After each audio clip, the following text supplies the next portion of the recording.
할렐루야. 이른 아침 하나님의 은혜를 사모하여 주의 전에 나오신 여러분들을 주님의 이름으로 환영하고 축복합니다. 우리 함께 찬송가 325장 하나님께 올려드리도록 하겠습니다.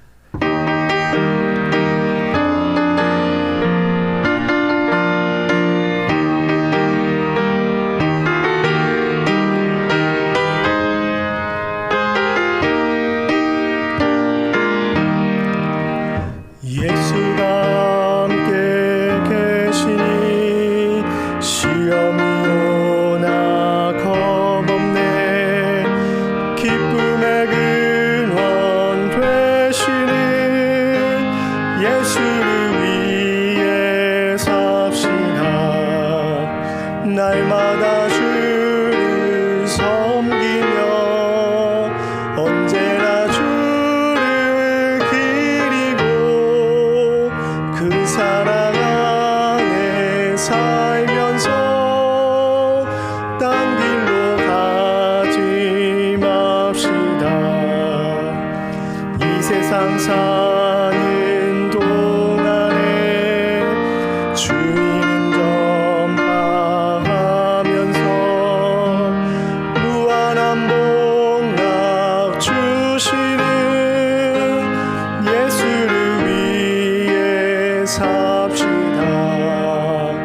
날마다 주를 섬기며 언제나 주를 기리고 그 사랑 안에 살면서 딴 길로 가지 맙시다. 이 세상 친구 없어도 예수는 나의 친구니 불의한 일을 버리고 예수를 위해 삽시다. 날마다 주를 섬기며 언제나 주를 기리고 그 사랑 안에 살면서 딴 길로 가지 맙시다. 주께서 심판하실 때 잘했다 칭찬하리니 이러한 상급 받도록 예수를 위해 삽시다. 날마다 주를 섬기며 언제나 주를 기리고 그 사랑 안에 살면서 딴 길로 가지 맙시다. 살아계시며 자비로 저의 삶을 인도하시는 하나님, 지난 한 주도 주님의 날개 그늘 안에 거하게 하셨다가 토요일 이른 아침 저희들을 하나님의 전으로 인도하여 주심을 감사드립니다. 이 고요한 시간 저희의 생각과 마음을 하나님께 집중하며 하나님의 말씀 앞에 겸손히 나아가는 저희들 되게 하여 주시옵소서. 이곳 가운데 임재하여 주시고 주님의 은혜로 저희를 새롭게 하여 주시옵소서. 또한 각자의 기도 제목을 가지고 나왔습니다.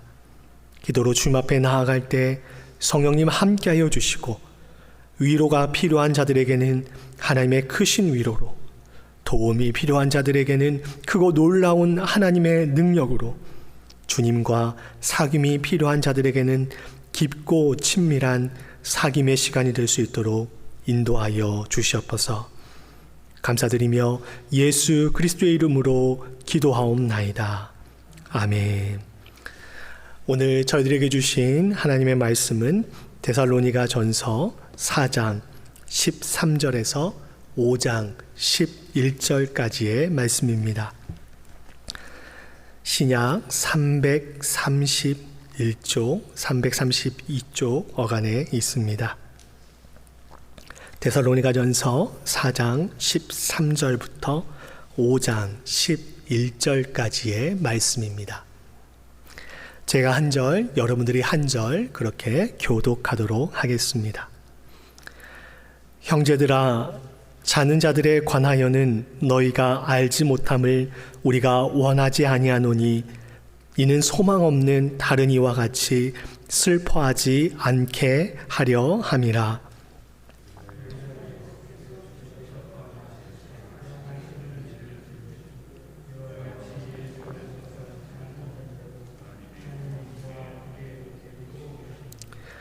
우리가 주의 말씀으로 너희에게 이것을 말하노니 주께서 강림하실 때까지 우리 살아남아 있는 자도 자는 자보다 결코 앞서지 못하리라.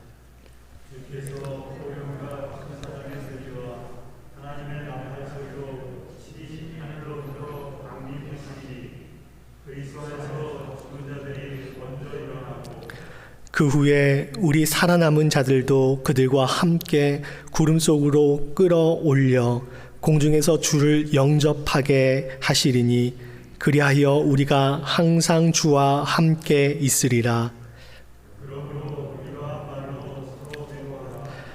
형제들아, 때와 시기에 관하여는 너희에게 쓸 것이 없음은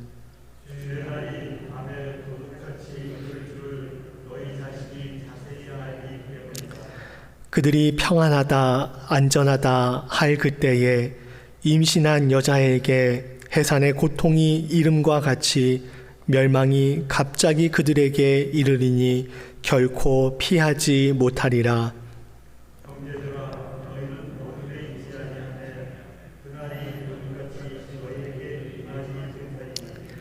너희는 다 빛의 아들이요 낮의 아들이라. 우리가 밤이나 어둠에 속하지 아니하나니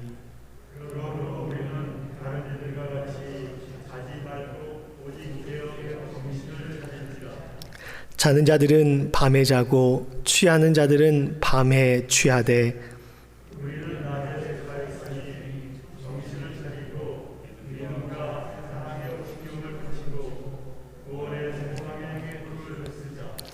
하나님이 우리를 세우심은 노하심에 이르게 하심이 아니요 오직 우리 주 예수 그리스도로 말미암아 구원을 받게 하심이라.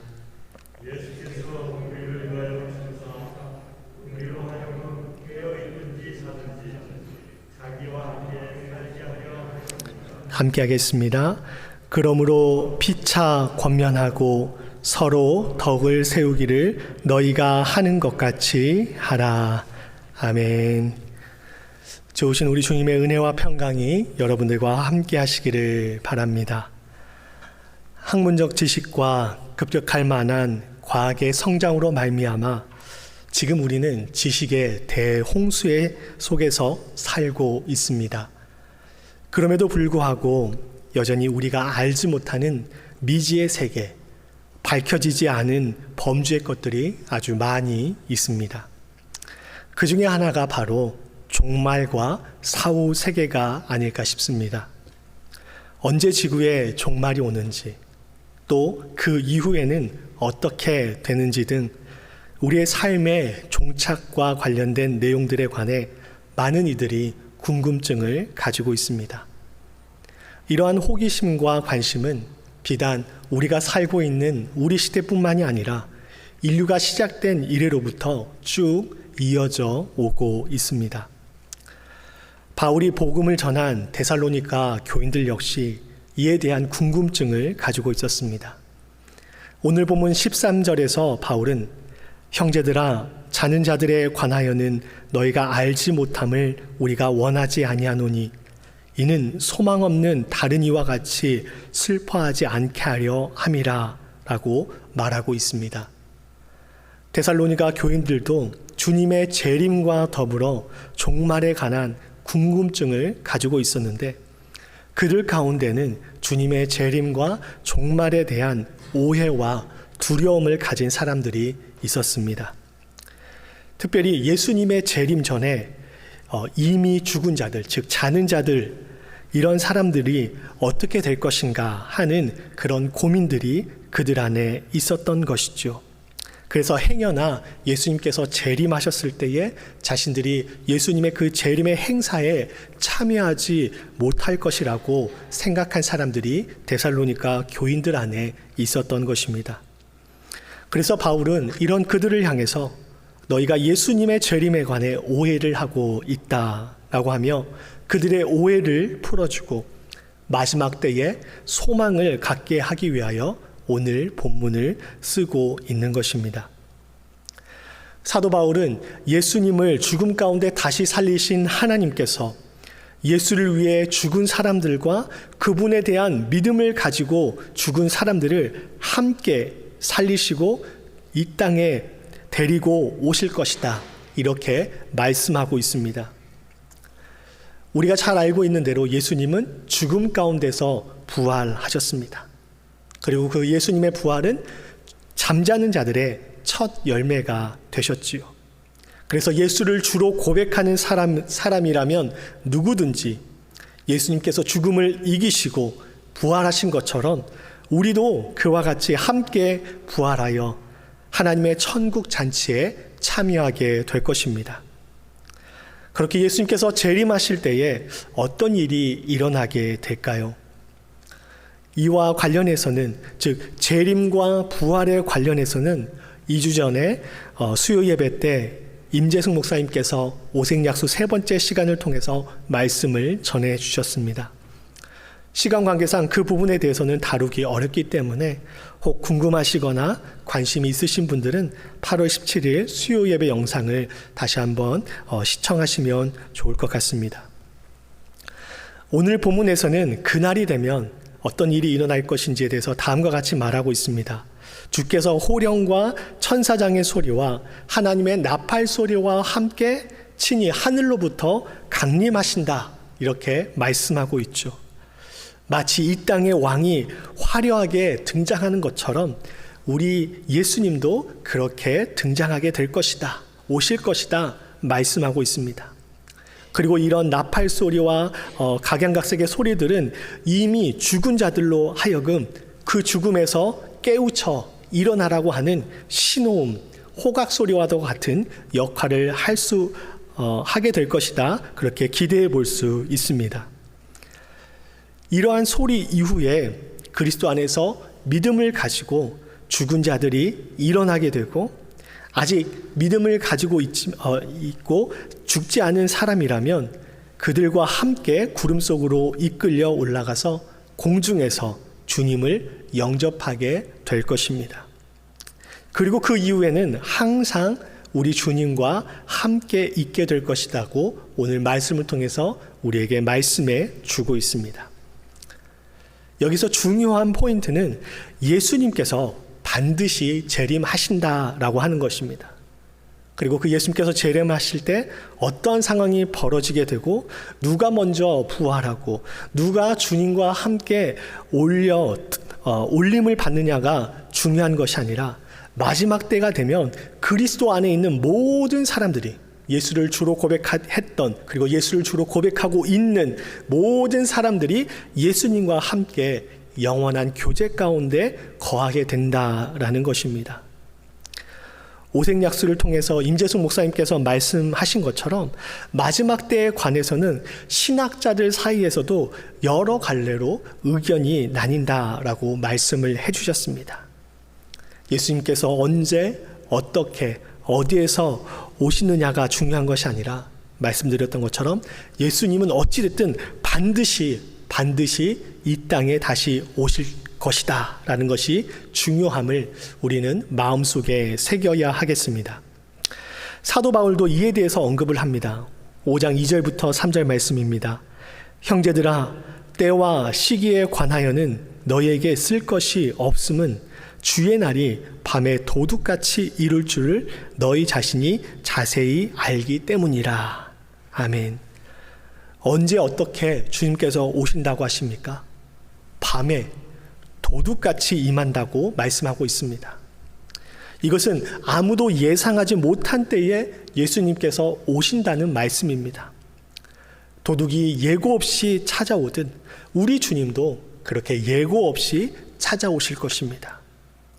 사람들이 평안하다, 지금 참 살기 좋다라고 할 때, 여성이 임신하여 해산의 고통 가운데 있을 때에 아무도 예상하지 못하고 아무도 대비하지 못한 그때에 밤에 도둑이 찾아오듯 예수님께서 그렇게 찾아오신다고 말씀해 주고 계십니다. 그렇기에 혹 여러분들 주위에 아니면 여러분들이 시청한 어떤 영상에서든 내가 기도해 봤더니 주님께서 나에게 언제 몇 날 몇 시에 이 땅에 오신다고 하셨다라고 하는 식으로 말하는 사람들은 전부 다 사기꾼이요, 가짜요, 이단으로 보시면 되겠습니다. 바울은 데살로니가 성도들이 이러한 것을 기본 전제로 살기를 바라고 있었습니다. 그러면서 그렇다면 이것을 전제로 할 때 그리스도인들은 어떠한 삶을 살아야 하는가에 대해서 고민을 하게 될 것입니다. 주님이 언제 오실지 모른다. 그렇다면 우리는 어떻게 이 땅에서 그리스도인으로 살아갈 수 있을까? 살아야 하는가? 바울은 이 사실에 대해서 오늘 말씀을 통해서 우리에게 알려주고 있습니다. 바울은 데살로니가 성도들의 정체성에 대해서 먼저 말하지요. 그들의 정체성은 무엇입니까? 그들이 어둠 가운데 있지 아니하고 빛 가운데 있는 존재다라고 말합니다. 어둠이 상징하는 것은 예수를 주로 고백하지 않고 하나님을 떠나 사는 삶을 말하는 것이지요. 하나님의 말씀을 삶의 기준으로, 하나님의 말씀을 삶의 가치로 삼지 않고 자신의 탐욕과 욕망을 위해서 살아가는 삶을 말합니다. 바울은 데살로니가 교인들을 향해서, 아니 오늘 이 시대를 살아가고 있는 모든 그리스도인들이 빛의 아들과 딸이며 낮의 아들과 딸이라고 선언을 하고 있습니다. 그렇기 때문에 우리는 어둠 가운데 속할 수 없다라고 말하지요.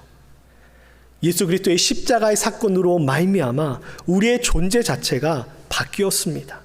우리의 존재 자체가 어둠에 거할 수 없는 존재, 빛 가운데 거할 수밖에 없는 존재가 되었다라는 것입니다. 바울은 우리의 정체성이 곧 빛과 낮의 아들과 딸이기에 영적으로 깨어서 정신 차리고 있으라고 말하지요. 여기서 깨어있다라고 하는 것은 어떤 의미일까요? 7절 끝에 보면 밤에 취한다라고 했습니다.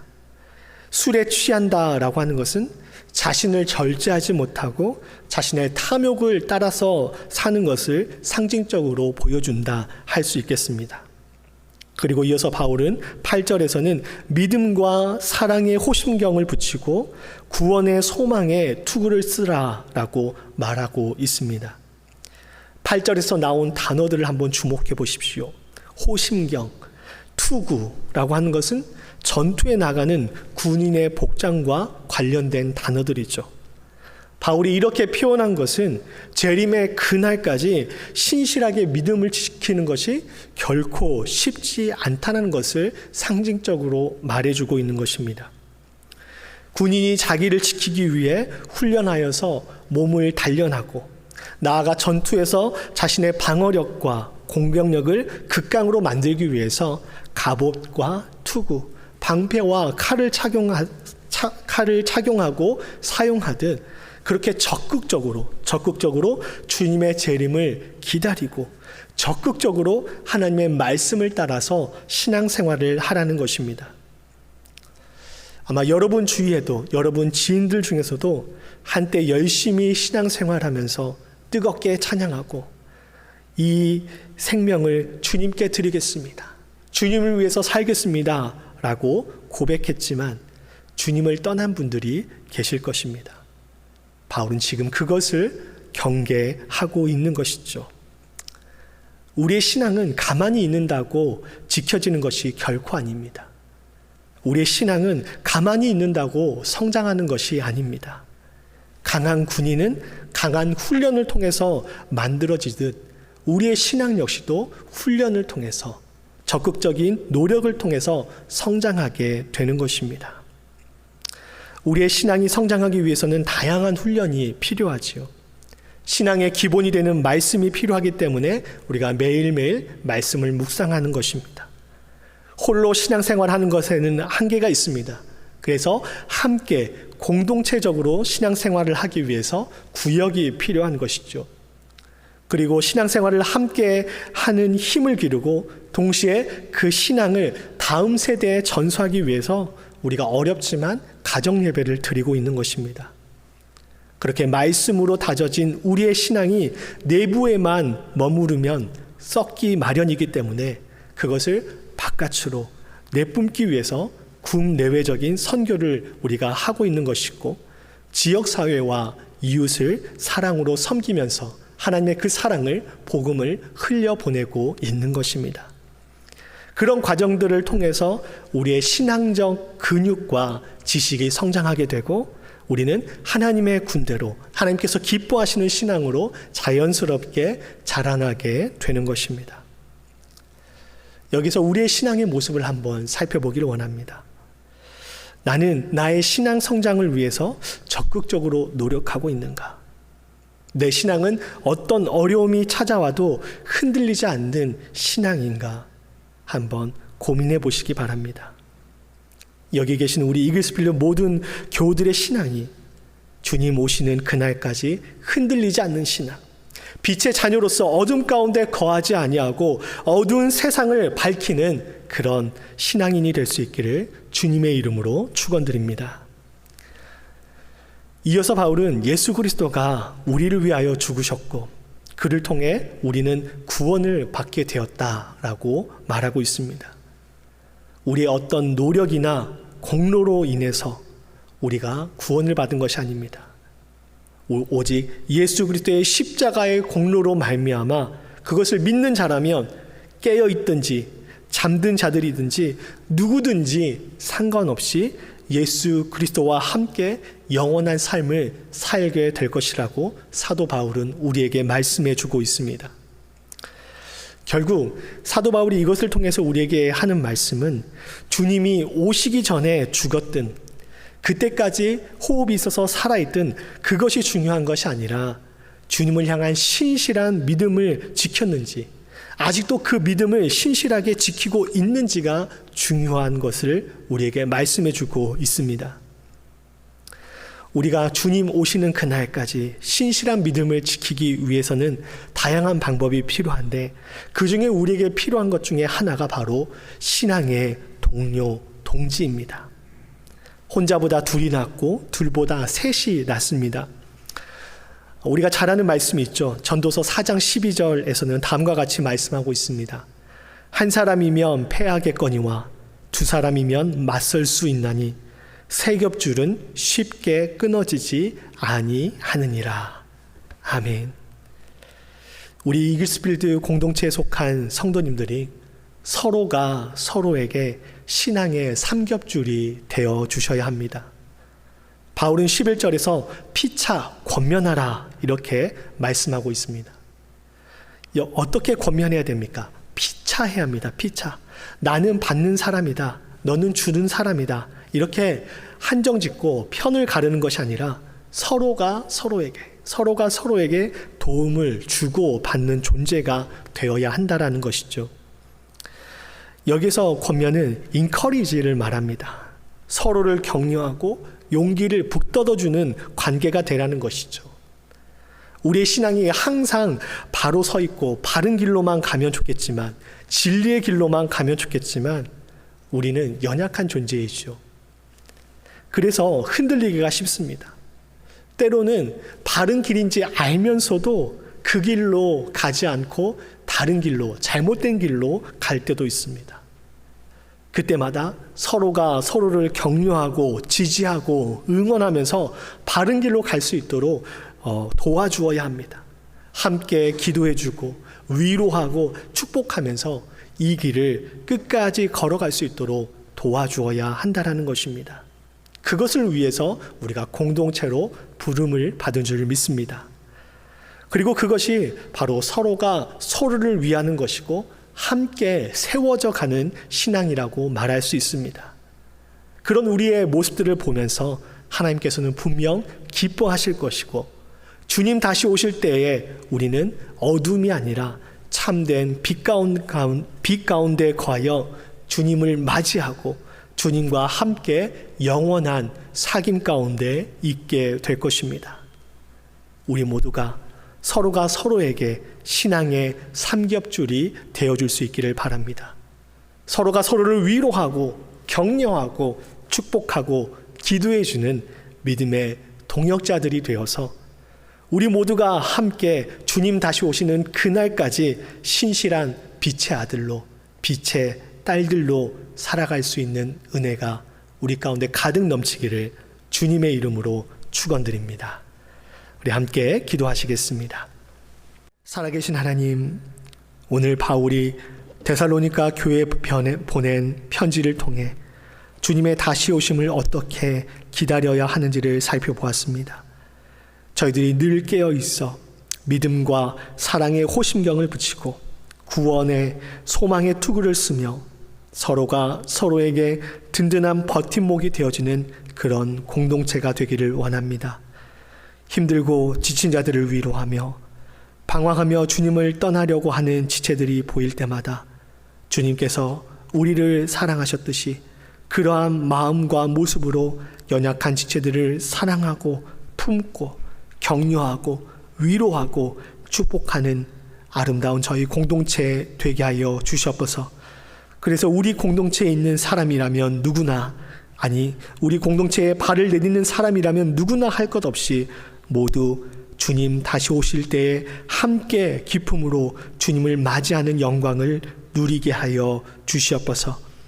이러한 일을 위해 멀리 타국에서 선교하시는 선교사님들에게 힘과 지혜를 주시고 함께 협력할 수 있는 믿음의 삼겹줄들, 동역자들을 보내주셔서 날로 사역에 힘을 얻게 하시고 많은 열매들이 맺혀지게 하여 주시옵소서. 상록회 어르신들의 건강을 붙잡아 주시고 환우들의 환부 가운데 치료하시는 광선을 바라셔서 치유하여 주시며 행여 육신의 연약함으로 인해 하나님을 향한 믿음이 흔들리지 않도록 주의 능력의 오른팔로 붙잡아 주시옵소서. 또한 바라기는 우리 다음 세대들 역시 믿음의 반석 위에 굳건히 서게 하시고 세상의 가치가 아닌 하나님의 말씀의 가치를 따라 살아가며 어두운 이 세상 가운데 빛의 자녀로서의 역할을 감당하며 살아가게 하여 주시옵소서. 감사드리오며 예수 그리스도의 이름으로 기도하옵나이다. 아멘. 우리 함께 주기도문 하도록 하겠습니다. 하늘에 계신 우리 아버지, 아버지의 이름을 거룩하게 하시며 아버지의 나라가 오게 하시며 아버지의 뜻이 하늘에서와 같이 땅에서도 이루어지게 하소서. 오늘 우리에게 일용할 양식을 주시고 우리가 우리에게 잘못한 사람을 용서하여 준 것 같이 우리 죄를 용서하여 주시고 우리를 시험에 빠지지 않게 하시고 악에서 구하소서. 나라와 권능과 영광이 영원히 아버지의 것입니다. 아멘.